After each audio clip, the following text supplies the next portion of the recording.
السلام علیکم.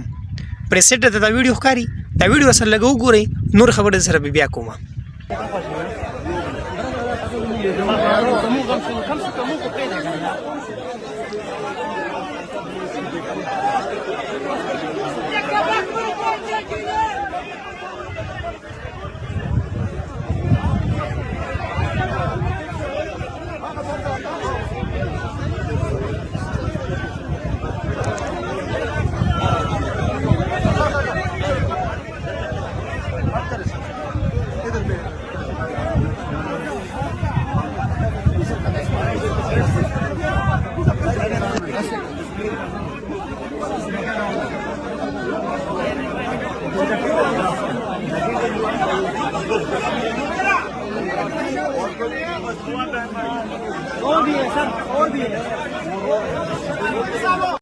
دا ویډیو مو کته دا عمران خان و سره د خپل ټیمه مردان ته راغلی و.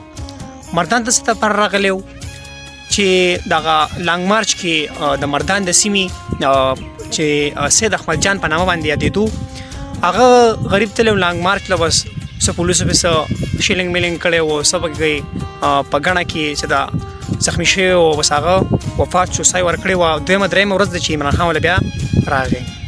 نو خفه به دې نه یم، خفه به دې یم چې دا پښتانه ولې نه پوهېږي یار. زه دا نه یم چې سپورټ مه کوئ، سپورټ کوئ، د یو بل سره مینه محبت هم کوئ، لکه تاسې خو نه که نه چې تاسو خپل ځان قرباني کوئ.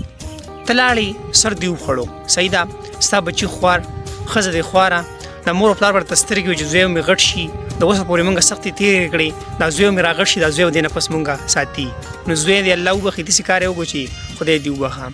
لکه ضرورت څه د راتلو که نه، لکه هېڅ ضرورت راتلو نه و. زه دا نه یم سپورټ مه کوئ، یو بل سپورټ کوئ، د یو بل سره مینه محبت هم کوئ، خو داسې هم نه ګڼه تاسو خپل بچي پرېږدئ، ښځه پرېږدئ، مور او پلار پرېږدئ او د لانګ مارچ ته روان شئ او هلته سره بیا داسې کار وشي. زه به خپله سپورټ کوم، صحیح ده، زه سپورټ کوم، دا خو د اوس نه یم که نه چې زه څوک سپورټ کوم. زه سپورټ کوم، ښه زړه نه سپورټ کوم، صحیح ده، چې ته فیسبوک کې پوسټ وینم ښه کمنټس پې کوم.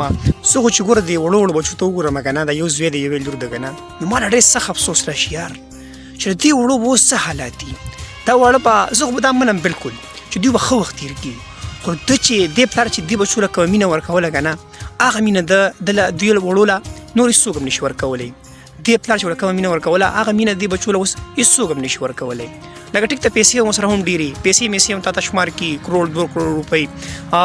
بهر ملکونو خلک هم سره امداد کوي، د پاکستان کې چې کوم ګاونډیان دي، کوم ولسي خلک دي، دا ورسره هم امداد کوي. خو لکه مزه خو بیا هغه مزه نه وي که نه. د ویډیو مقصد مې دا دی چې لږ ځان وپېژنئ. په اوسني وخت کې خلک و چې له 100 روپۍ وګټم او کور ته پیسې ویسم، او دا خلک پته نه لګي څه به وویمنو.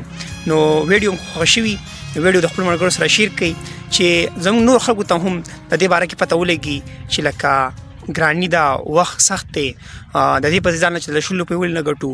نو که ویډیو مو خوښه شوي، ویډیو د خپلو ملګرو سره شیر کړئ. او که چېرې تاسو موږ سره په یوټیوب باندې نوي یې، نو یوټیوب چینل سبسکرایب کړئ. ما له راکړئ اجازت د راتلونکي ویډیو لپاره. والسلام.